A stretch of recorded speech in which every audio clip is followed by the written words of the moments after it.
നമുക്കറിയാം, നമ്മളുടെ പോഷൻ ട്രാക്കറിനകത്ത് ഒരുപാട് ഗുണഭോക്താക്കളുണ്ട്. ഈ ഗുണഭോക്താക്കളൊക്കെ തന്നെ പല കാറ്റഗറിയിലായിട്ടാണ് നമ്മൾ പോഷൻ ട്രാക്കറിനകത്ത് കാണാൻ കഴിയുക. പ്രഗ്നൻറ്റ് വുമൺ ആയിട്ടും ലാക്ടേറ്റീവ് മദറായിട്ടും 0 മുതൽ 6 മാസം, 6 to 3, 3 to 6 എന്നീ കാറ്റഗറിയിലായിട്ടാണ് തരംതിരിച്ചിരിക്കുന്നത്. നമുക്കറിയാം, പരിധിയിലുള്ള മുഴുവൻ ഗുണഭോക്താക്കളെയും നമ്മൾ ടീച്ചർ മാസത്തിൽ ഒരിക്കലെങ്കിലും ഭവന സന്ദർശനത്തിലൂടെയും അല്ലാതെയും പ്രത്യേകിച്ച് കമ്മ്യൂണിറ്റി ബേസ്ഡ് ഇവൻറ്റ്സ് അഥവാ സാമൂഹികാധിഷ്ഠിത പരിപാടികളിലൂടെ ഒരു തവണയെങ്കിലും ഇത്തരം ഗുണഭോക്താക്കളെ കാണാറുണ്ട്, വിശേഷങ്ങൾ പങ്കുവെക്കാറുണ്ട്, ബോധവൽക്കരണ ക്ലാസ്സുകൾ സംഘടിപ്പിക്കുന്നുണ്ട്. അതിന് പുറമെ ഒരുപാട് പ്രവർത്തനങ്ങൾ നമ്മളെ ടീച്ചേഴ്സ് ചെയ്യുന്നതിന് വേണ്ടി, അല്ലെങ്കിൽ നമ്മൾ ഈ പോഷൻ അഭിയാൻ എന്ന സ്കീമിൻ്റെ ഉദ്ദേശ ലക്ഷ്യം പൂർത്തീകരിക്കുന്നതിന് വേണ്ടി ഒരുപാട് എഫേർട്ട് എടുക്കുന്നുണ്ട്. അതുകൊണ്ട് കഴിഞ്ഞില്ല, ഇത്തരം പ്രവർത്തനങ്ങളൊക്കെ പോഷൻ ട്രാക്കറിലേക്ക് എൻ്റർ ചെയ്യുന്നുമുണ്ട്.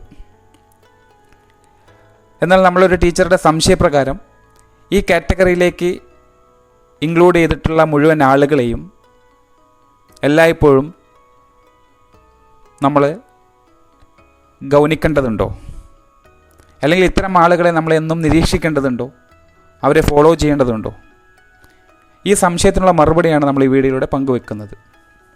ഉദാഹരണമായി, നമ്മളെ കാറ്റഗറിയിലുള്ള എല്ലാ ഗുണഭോക്താക്കളും അവരുടെ ടെനർ ഓഫ് കംപ്ലീഷൻ ആവുന്നത് വരെ, അതായത് കാലാവധി കഴിയുന്നവരെ നമ്മളെ പോഷൻ ട്രാക്കറിനകത്ത് നിർബന്ധമായിട്ടും ഉണ്ടാവണം. എന്താണ് ടെനർ ഓഫ് കംപ്ലീഷൻ എന്ന് നമ്മൾ കഴിഞ്ഞ വീഡിയോയിൽ പറഞ്ഞിട്ടുണ്ട്. അംഗൻവാടിയിൽ നിന്ന് ആ ഗുണഭോക്താവിന് കിട്ടുന്ന സേവനങ്ങൾ ഈ കാലയളവിനുള്ളിലാണ് നമ്മൾ കൊടുത്തു വരുന്നത്. ഈ കാലയളവിനുള്ളിൽ ഇത്തരം സേവനങ്ങൾ, ICDSൻ്റെ സേവനങ്ങൾ സ്വീകരിക്കുന്ന ഒരു ഗുണഭോക്താവ് ഉറപ്പായി നമ്മളെ പോഷൻ ട്രാക്കറിനകത്ത് ഉണ്ടായിരിക്കണം.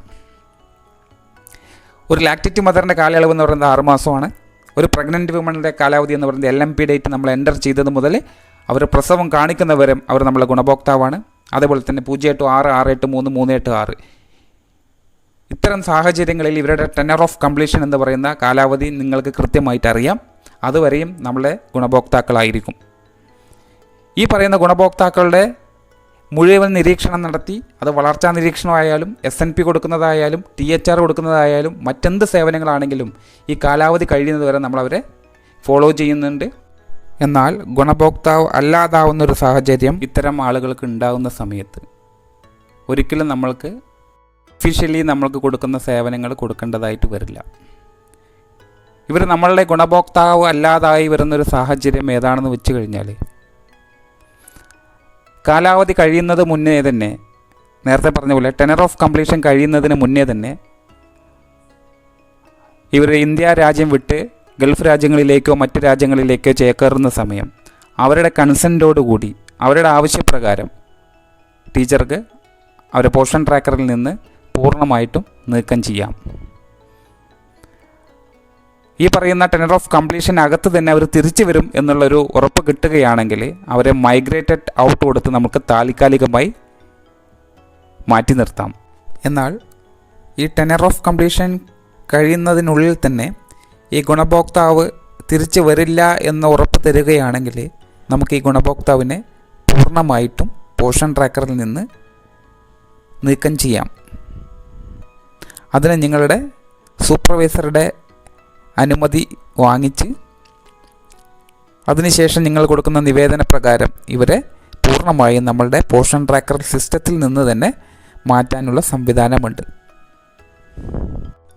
ഇത്തരം സാഹചര്യങ്ങളിൽ നിന്നാണ് നമ്മളൊരു ഗുണഭോക്താവിനെ മൈഗ്രേറ്റ് ഔട്ട് ചെയ്യണോ അതോ പൂർണ്ണമായിട്ടുള്ള നീക്കമാണോ അവിടെ അനിവാര്യം എന്നുള്ളത് കൃത്യമായി നിങ്ങൾ മനസ്സിലാക്കിയാൽ മാത്രമാണ് പോഷൻ ട്രാക്കറിലെ പ്രവർത്തനങ്ങളും നല്ല രീതിയിൽ രേഖപ്പെടുത്താൻ കഴിയുകയുള്ളൂ.